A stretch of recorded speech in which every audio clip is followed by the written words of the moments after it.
कसबा पेठेत एक चित्तथरारक घटना घडली। आज दुपारी 3:30च्या सुमारास सुमित पिटेकर नावाच्या युवकावर कोयत्याने हल्ला करत खून करण्यात आलाय। पुणे पोलिसांकडून हत्येचा तपास सुरू असून आज दुपारी जवळपास 3:30च्या सुमारास दोन युवक सुमितच्या घरात गेले व कोयत्यासारख्या धारदार शस्त्राने वार करून त्याचा खून करण्यात आलाय। याच बातमीचा आढावा घेतलाय आमचे प्रतिनिधी शिवम देवकर यांनी।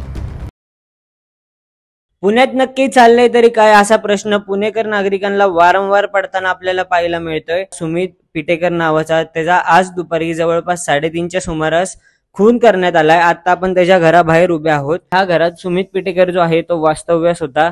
त्याच्या घराबाहेर सीसीटीव्ही कॅमेरे आहेत आणि सोबतच पुणे पोलिसांकडून त्याचं घर जे आहे ते बंद करण्यात आलंय। पुण्यातल्या कसबा पेठेत हे घर आहे आणि त्याबरोबरच पुणे पोलीस सर्वच पुढचा तपास जो आहे तो करताना आपल्याला पाहायला मिळत आहेत। जसं की तुम्ही इथं पाहू शकता रक्ताचे डाग देखील पडले। 3:30च्या सुमारास दोन तरुण त्याच्या घरात आले आणि त्यांनी कोयत्याच्या साहाय्याने त्याच्यावरती वार करत त्याचा खून केला, अशी प्राथमिक माहिती जी आहे ती आपल्याला इकडनं मिळालेली पाहायला मिळते। पुणे पोलिसांनी त्याचं शव जे आहे ते शव विच्छेदनासाठी ससून रुग्णालयात दाखल केलेलं देखील आपल्याला कळतंय। जे रक्त आहे त्या रक्ताचे डाग पडलेले देखील आपल्याला पाहायला मिळत आहेत।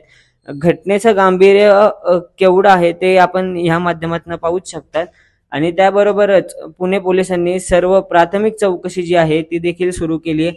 आणि दबक्या आवाजात अशी देखील चर्चा आहे की ज्या वेळेस त्याचा खून करण्यात आला त्यावेळेस त्याची आई आणि त्याची बायको घरातच उपस्थित होती, पण या घटनेबाबत अजून तरी कोणाकडनं काही ऑफिशियल स्टेटमेंट दिलं गेलं नाहीये।